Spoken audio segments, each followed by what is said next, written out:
Hello friends, இது உங்கள் empty பாட்டில். Sun டிவியில ரோஜா சீரியல் மூலம் ரொம்ப பிரபலமானவர் சிம்பு சூரியன். இவர் ரீசெண்டா கெட்டி மேளம் அப்படிங்கிற ஜீ தமிழ் சீரியல்ல நடிச்சிட்டு வந்துட்டு இருந்தாரு. பட் இந்த சீரியல்ல ரீசெண்டா அவர் குவிட் பண்ணிட்டாரு.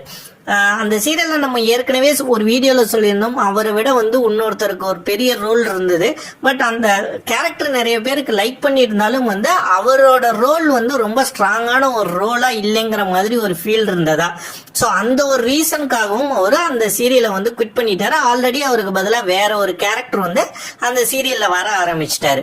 இதுக்கு இன்னொரு காரணம் என்னன்னா, நம்ம ஏற்கனவே ஒரு வீடியோல சொன்ன மாதிரி சன் டிவில நிறைய புது சீரியல்கள் வரப்போகுது. அதுல ஒரு சீரியல்ல சிம்பு சூரியன் லீட் ரோல் பண்ண போறதா நம்ம ஏற்கனவே ஒரு தகவல் சொல்லியிருந்தோம்.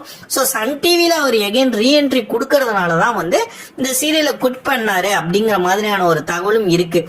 நீங்க கெட்டி மேளம் சீரியல்ல சிம்பு சூரியனை மிஸ் பண்றீங்களா, இல்ல எகைன் அவர் சன் டிவி சீரியலுக்கு வரதை நினைச்சு சந்தோஷப்படுறீங்களாங்கிறத மறக்காம கமெண்ட் செக்ஷன்ல கமெண்ட் பண்ணுங்க. இந்த வீடியோவை மறக்காம லைக் பண்ணுங்க, ஷேர் பண்ணுங்க, கமெண்ட் பண்ணுங்க, நம்ம சேனலை சப்ஸ்கிரைப் பண்ணுங்க. நன்றி.